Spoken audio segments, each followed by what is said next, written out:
Shut up and sit down.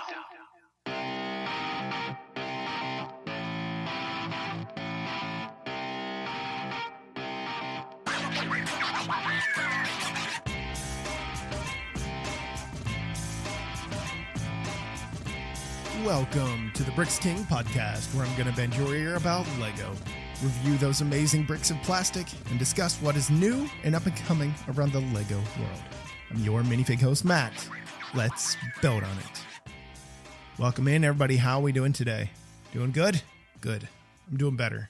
Last week was a rough one for this family of ours. We lost one of our dearly beloved animals who was just about 16 years old. You know, it sucks, man. It was a rough week last week for all of us in this house, especially my wife, because he, sweet old little Patchy Poo, stayed the night with her every night, like just tucked right in against her, like, you know, it was attached to her.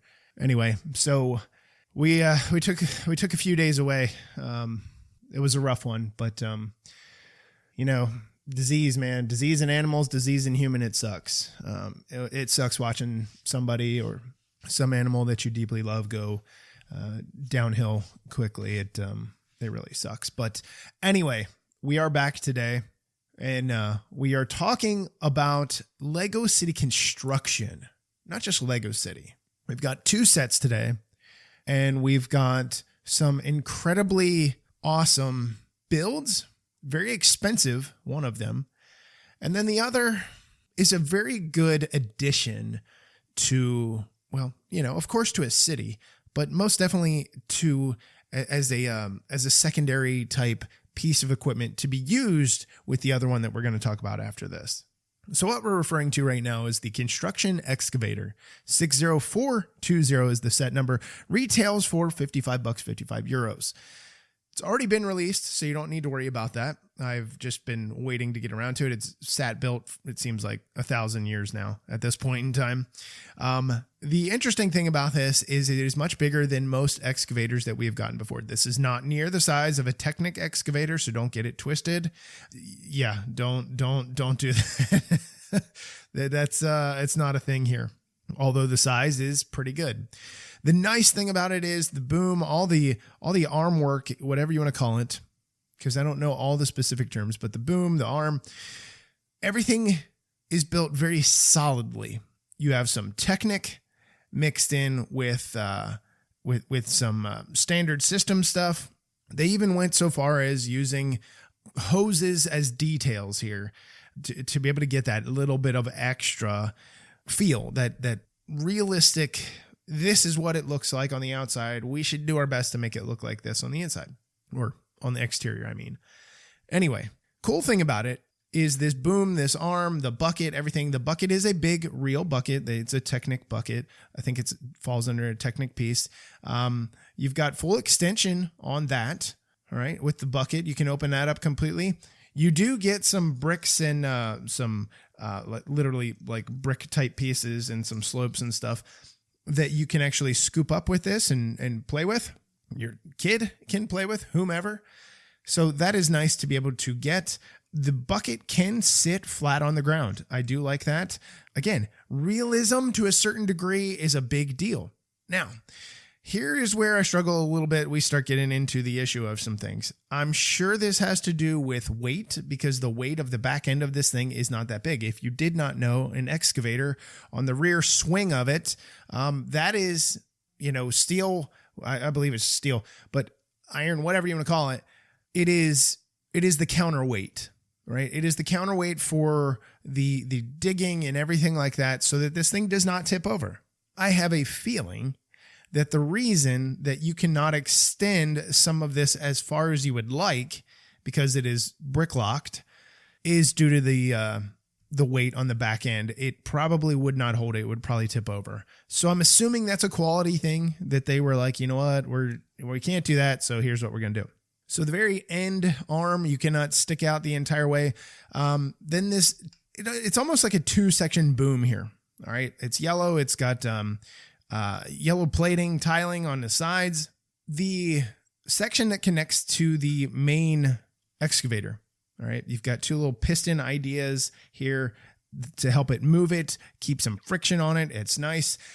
Really long. You got a sticker there with an elephant and it says 80T, so 80 tons, I'm assuming.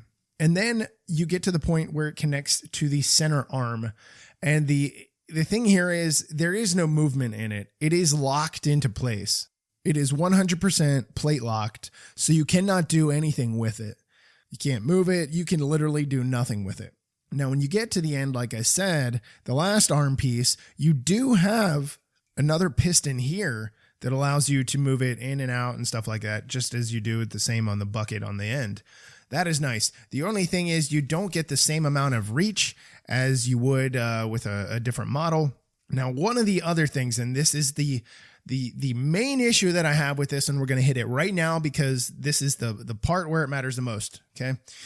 When you have the entire boom assembly extended back as far as you can, okay, and you want to go that little bit extra, you feel like you can go that little bit extra, you start to pop some pieces off. I don't want to do it too bad here. They've done a really good job of making it rigid, but there's an assembly made of slopes back here that can pop off in time. I messed about with this thing for probably 20 minutes, just, seeing all its functions and what is the best way to do it and everything like that. There are no hand controls that allow you to move anything, no little gears or anything on the side that allow you to close the bucket or open the bucket. Everything is just, you just got to do it by your hand. There's no like gearing or mechanism or anything like that to be able to assist you in doing that, which, that's fine. That's not a problem. So that is the only problem that I noticed, because what happens is the entire boom assembly, arm assembly, is attached to some Technic pieces that are at the base of this thing. All right, a bunch of pins and stuff that go into them. And what happens is the sloping assembly that holds this into position, it keeps it from really moving, because you have stud to stud connection on the bottom of those Technic pieces. But like I said, if you go a little bit too hard, you can start to see some separation. That is the only thing that I was kind of like, God darn it. We almost had it. No, I'm kidding. It is fine. But that is the only major issue that I noticed. But down in that section where it does come apart potentially, you have a gauge here, a 1x1 gauge that is printed to be able to use. If we slide across to the other side, we've got our little cabin here, our cockpit where our driver is working. And in here, he's got two little joystick controls, a 1x1 square tile with some keys on it and stuff like that. He's just got a little spot to sit in here. And then there's glass on the rear, glass on the front, and even has some safety bars for the glass just to make sure that you are extra safe while you are in there. Behind that, we get into the engine assembly, the weight assembly and everything. I do like the use of the 1x2 grill pieces that are vertical here, that are on the side, a little bit of depth and stuff like that. They're recessed in behind some of the tiling and the paneling. I like that. Again, realism feel. I love it. But it's sculpted out really nice with some windshield pieces, believe it or not, that are opaque, black opaque color. So that works for me. I do appreciate that. We have some more stickers here. We have the red and the white stickers, which are important for safety, And then we have one big sticker back here. And I love the way they did the color scheme. The colors of black and yellow they're perfect together. But when you have an all black sticker and an all black head of an elephant minus the eye and the tusk, but the outline of it is yellow, it just pops. It stands out really well. And I do appreciate that. Your engine bay in here, you can actually get access to. You want to go in there and fix the engine? You can. You can pull the engine out. You got a crane? You can pull the engine out. You got some strong dudes? You can pull the engine out. It's just attached in there by one single stud. So again, the idea of play here, super awesome and fun. So close that up, you're done. The entire thing swivels 360 degrees, which is phenomenal. I love the way that is done. The base is very simple. Obviously, lots of treads, lots and lots and lots of treads. This thing does have a cheater wheel. All right. So you do have that. I know some people are like, cheater wheel. You kind of need it with this. And I say that because with plastic treads, they just don't go very well. You end up just pushing them and they don't move. So you have 4 cheater wheels, rubber cheater wheels that are in here to be able to get that traction. It's nice. It's a fun little play idea here. Just like I said, to be able to get that motion. So when the cheater wheel moves, the gearing moves to help the treads go around. So that's all that does. You do get some minifigs and some things that come with this. You get you got to have guys, right? You got to have humans that can run this thing. You get 2 little red and white barrier signs here so that you can make sure that everybody is nice and safe and there's no problem. And we're all good, right? Then we have 2 employees here. One of which is got a jackhammer, and he's jackhammering the rocks or whatever, that she is scooping, the excavator operator. He comes with a red hard hat that has the sides on it for the ear protection. Nice little mustache that he's got going on too, by the way.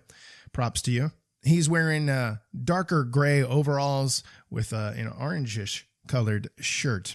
Your female operator, she is wearing a safety vest along with her orange shirt as well. And then her pants are just, they're just that darker gray, unfortunately. But she does have a hard helmet with a hairpiece dual molded. And she comes with a radio, walkie-talkie, whatever you want to call it. And we have our supervisor, our foreman, the guy that's here. He's here to make sure that we can get things built the right way. He's got an ice cream shop diagram here on a 2x4 tile. He's got his white hard hat, and he's got a black vest with black pants and a blue striped tie. It's okay. It's a nice little selection of things. So this is it's a solid rendition of an excavator. I think it flows perfectly. I love the idea of it. I think it plays well, which is even better. The only issue, like I told you, was the repeated pulling back on that boom, because kids are not just going to go super slow. They're going to go shonk, and they're going to yank that thing back. Definitely comes off from time to time. Not the end of the world. Can be a little frustrating. I recall having Lego sets as a kid, and I would have to go to my dad and be like, "Dad, this popped off. Can you help me put this back on?" And it was something that, I didn't have the strength in my fingers, or still don't. These weak, feeble hands. So that is a thing that you have to be on the lookout for. But overall, I think it's pretty good.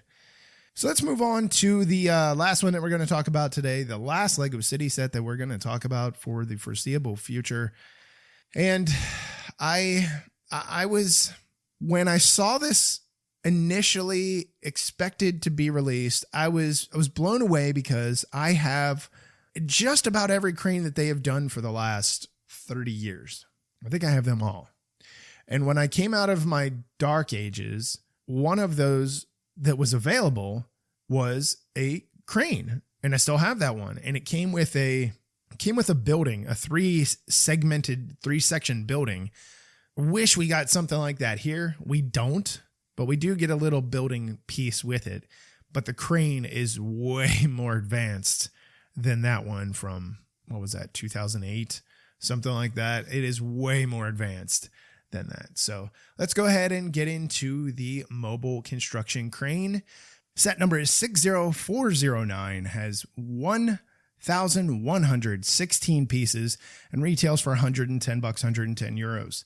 Now this thing is built pretty simply, as you need to have such a thing done for kids to be able to build of a certain age, right?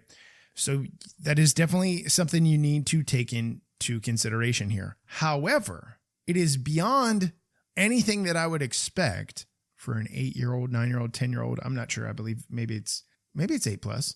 Still, instructions are super duper clear. Not had any problems with it.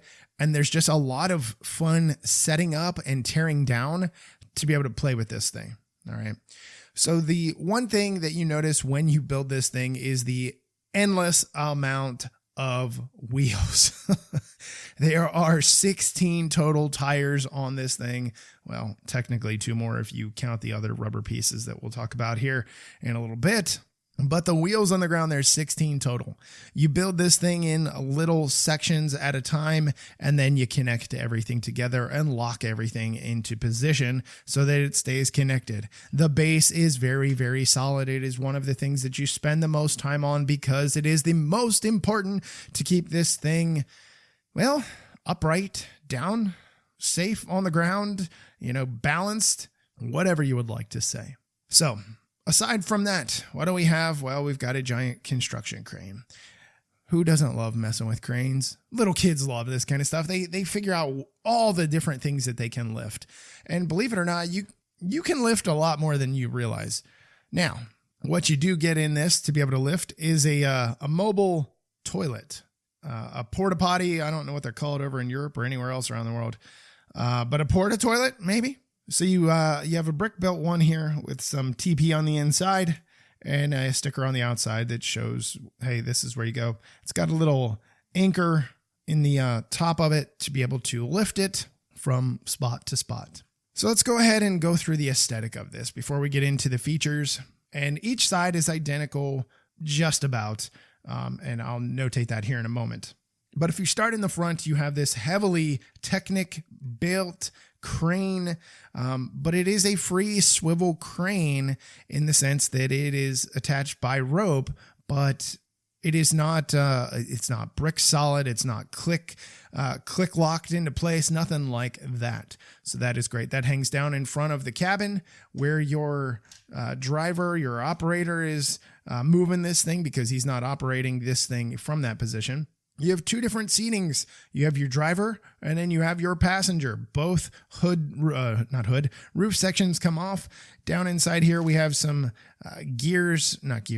buttons, different panels and stuff like that for the driver to operate, hit the brakes. I don't know, some kind of brake on somewhere on this, with this 16 wheel behemoth. It's in there somewhere, I'm sure, no doubt. Oh my goodness. Just crazy, crazy, crazy. Anywho, as we move back, we've got some lights here, the orange lights. We do have a track. We have a brick-built tracking lock. What I mean by tracking lock is this thing cannot veer left or right when it is being driven. When it is being moved around by you, your kid, or anything else, it locks it into place. It's a nice little holder there. That is always an important thing to be able to have. Just behind that, we have some grill pieces, and you open it up and we have an engine. This engine does not come out like the other one does. This is meant to stay in there. The only thing I wish they would have done different is the 2x2 round pieces on top here, with the hole in the middle. I wish they would have used the one like they did on the excavator that has the print of like a radiator fan. I would have been okay with that. Even if it doesn't work that way, that still would have been nice to have just that little bit extra. So as you move just beyond that, we're about the end of the first section that is built and locked into place here. You got some clips here. You can use your clips for your tools. Make sure everything is in place because you do get a radio and you do get a wrench, which are always important to make sure that they are stable and locked into place. That way you have them, you need them, and all the goody stuff, all that kind of greatness, right? So then we move down just beyond that. We now to the second section. This is the fourth and fifth wheel section. And it got some paneling that is on the sides, a lot of tiling on this thing, of course. And then you have some red and white. These are prints. They're not stickers, but you have some red and white striping here. And then you see this a gray Technic piece with a red ball, a Technic ball sticking out the bottom. You're like, what is that supposed to be? That is your stabilizer arms. And we'll talk about the function of them and how everything sets out. But all you do is they simply lock into place by two studs. They slide out on a hinge, and they are just there to make sure that this thing is solid and keeps from tipping over. So you have 4 of them. These are the first 2. So moving back to the third section, this is a one-wheeled section on each side. So this is right about where we start seeing a little bit of a difference. The crane so far has been pretty simple. We'll touch on the crane separately, but you do have some pieces here on each side. They look like they're almost supposed to be weights. Potentially they are, but they are one big brick-built assembly. You stack a bunch of pieces together here, and you Technic and axle pin everything together to hold this crane into position on the turnstile pad here. It has 360 degrees of access. It's beautiful. Then we move back a little bit further and we get to the final section. And on the final section, what do we have? Well, we have 2 wheels on each side. This is the end of your driving, all that kind of goodiness. This is just another section where you have 2 more stabilizers, and they are there just to stabilize your vehicle on the ground. Let's turn this puppy around. On the very back, we have some more lighting that is back here. You have tail lights, you have turn signal lights, you have the safety lights that are flashing back here, and that is pretty much the end of that. Both sides are identical, going the whole way back. Before we do that, we've got to take a quick break. We'll be back in a moment. Now we get to our crane. Our crane, well, this is where the fun begins, right? Like I told you, we have the big giant assembly in the front with the crane. Then you have this long cylindrical tube, this giant tube that is here, this brick-built tube. You have a worm gear that is here just underneath. And all of the stickers on here, the black and white stripe, the 650 T8 stickers, they are stickers. They're not printed. You have a worm gear in this top assembly, right? That is super important, and you'll see why when we get to that. As we move further back, you see a lot of Technic axles, a lot of connection points, all of this for being able to move the rope that attaches to the crane at the very end. So we'll get to that in a moment. Your upright cylinder. So your cylinder that is actually lifting this thing is supposed to be lifting this thing, your hydraulic cylinder. If you heard a moment ago, I was moving this thing around, you can hear it clicking. That is every time that you move this thing 1 notch on the Technic beam, it is locking itself just a little bit. There's that pressure that is on the side, on the casing that holds those. You will never be able to pull it out of the casing, so you don't have to worry about that. You don't have to worry about your kid taking it out and be like, oh my God, how are we going to get this thing back in? No, you don't have to worry about it. It's not a big deal. So this is where the crane starts to differentiate. If you're looking at the crane from the front, on the left side, you see a couple different things. You see 2 rubber wheels with some gears at each, and those are there for moving the boom and then moving the rope assembly. We're going to touch on those in a minute, but there are 2 Technic axle, the smaller brown axle pieces here. And these are just sitting in a little, almost like a little tray. And you're like, what are these for? So if you are doing whatever you're doing, you got your crane set up, all right? I got my crane set up. I'm ready to roll. These are to put into the casing and into the actual Technic beam sections so that nothing moves. You don't want anything to move when you are lifting, right? Your crane is not moving up, down. It's not moving multi-ways at the same time for the most part. Okay, heavy lift cranes don't do that. They move section at a time.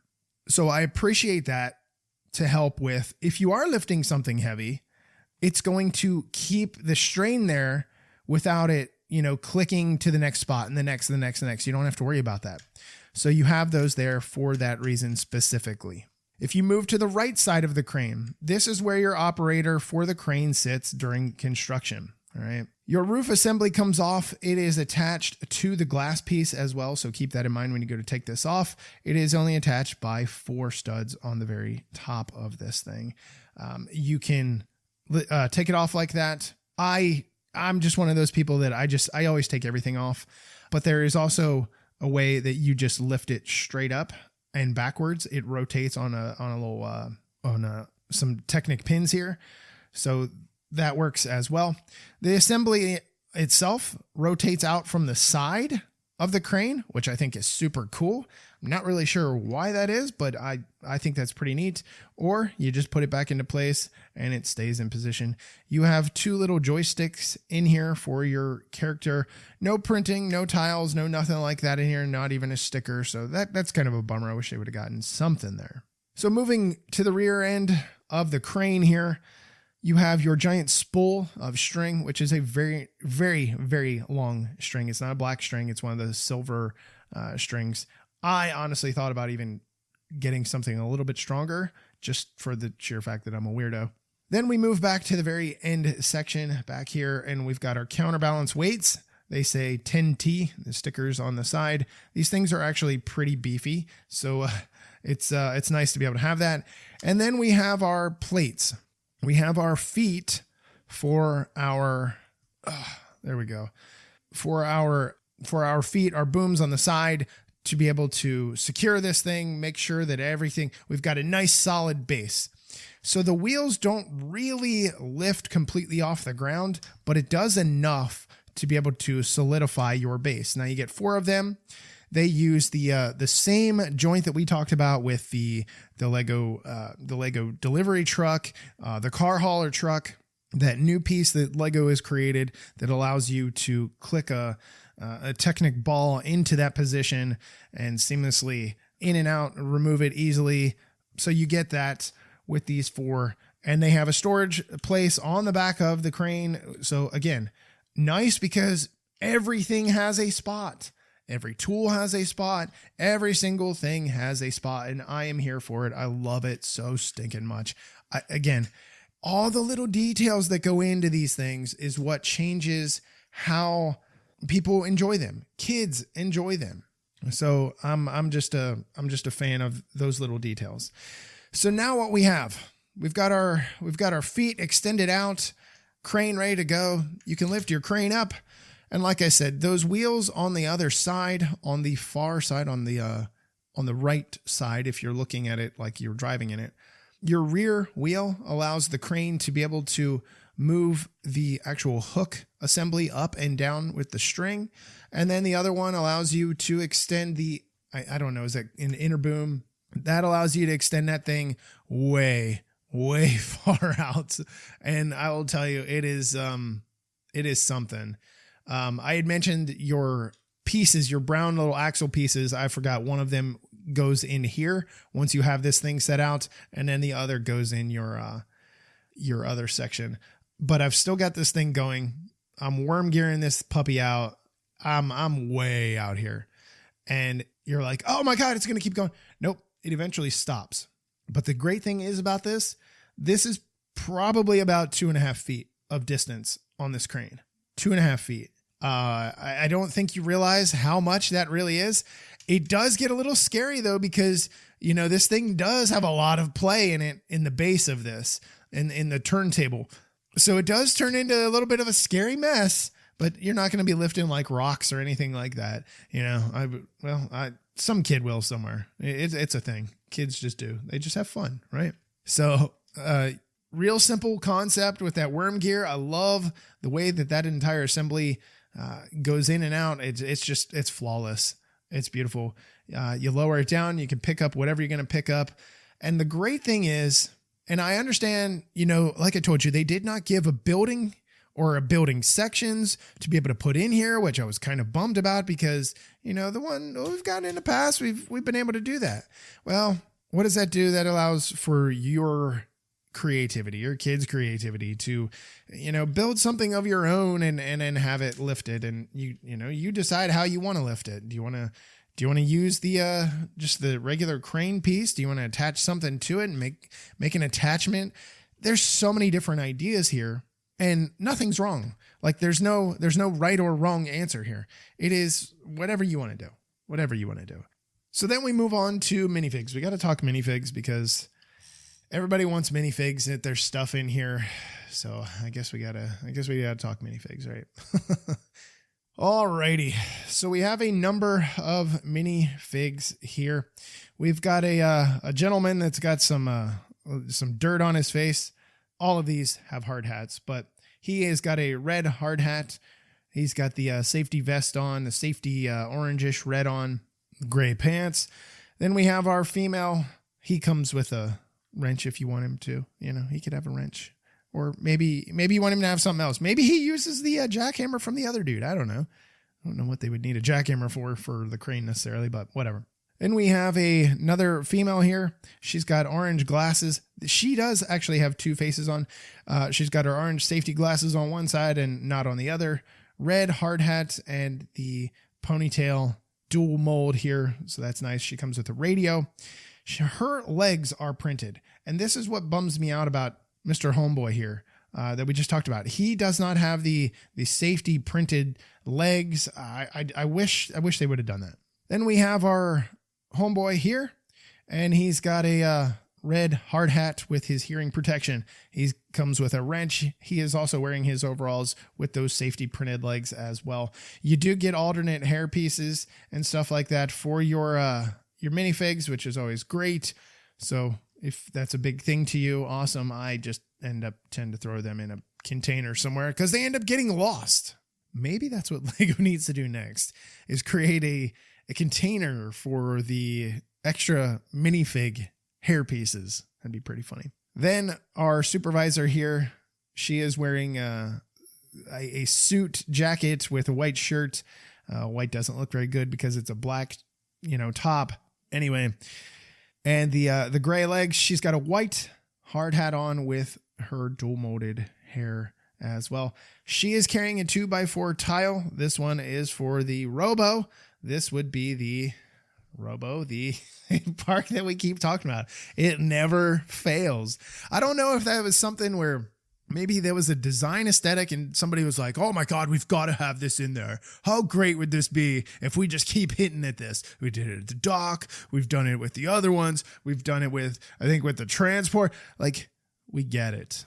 We get it. We know you like it.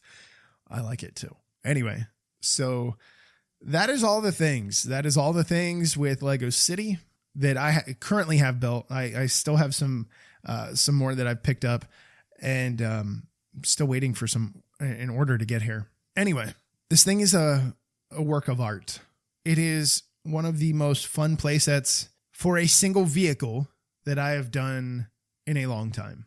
I loved the helicopter for jungle exploration. I've always been a construction kid. I was the kid that had Tonka trucks until sunup to sundown. And it's what I enjoyed. This is a really good step in that direction towards something like that, just due to the sheer fact of the size. The play functions with it alone are phenomenal. And if you're a construction guy, you're somebody that is into this kind of thing, there is an opportunity here for you to take some of what is taught with parts usage in this and create something else. Not just a crane.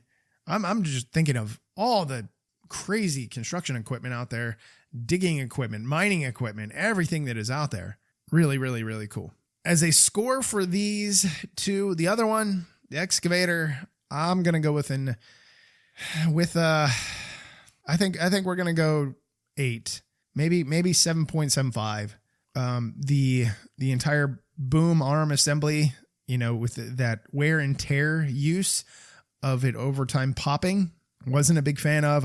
Like I had mentioned, this I would definitely go as far as play and fun, 10, hands down. So much fun with this giant crane. I just wish there was something else to go along with it. $110, you're like, oh, that's already expensive for a crane. Give me another $10 in pieces, another $15 in pieces, and give me some kind of little building, something. It could be open backed, of course, that's fine. Just give me a little something extra. That would have been really cool. Just that little bit of extra to be able to go and play with. But as a whole with this, I would probably land it around a 9.5, honestly. I've not had any problems with it. There have not been any concerns. The build was straight and simple. While, yes, you could be like, oh, well, I wish it was a little more detailed. It's pretty detailed for a city model. And the play functions here. The storage capacity is here. It's just a nice, ingenious build from the design team as a whole.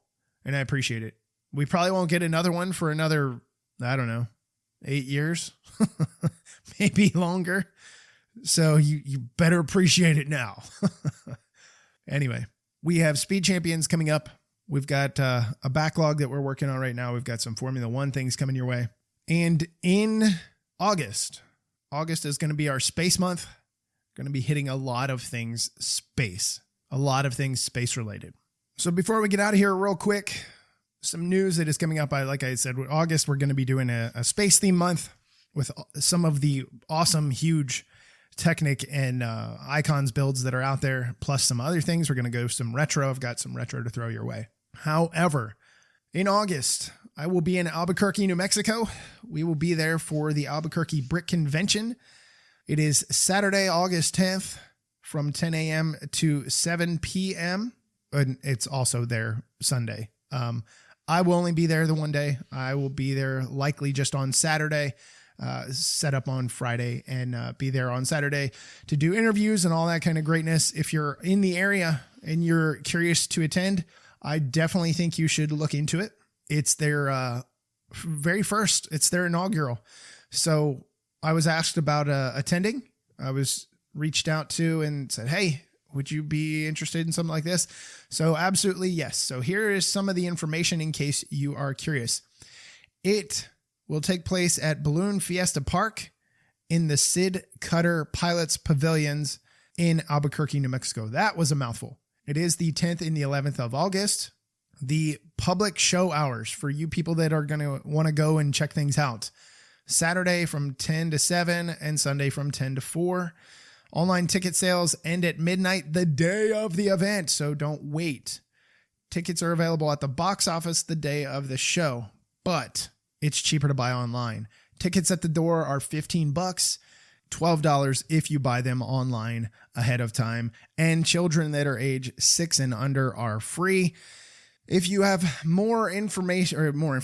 you need more information, you can go to, y'all are going to have to look up how to spell Albuquerque. I'm not spelling out Albuquerque, but you can go to albuquerquebrickconvention.com and go ahead and go there.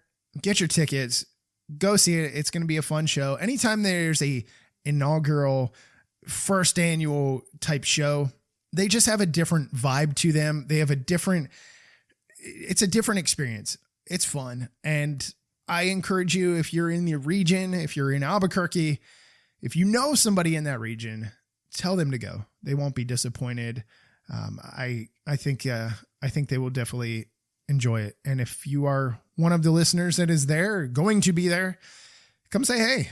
And maybe you're going to be one of the people that is there with the some kind of build and would love to tell your Lego story, because it's what we like to do. That is my favorite thing by far. So that is that. You're going to hear that from me a few different times between now and then. So until we meet again, I'm your Minifigure host, Matt. Let's build on it.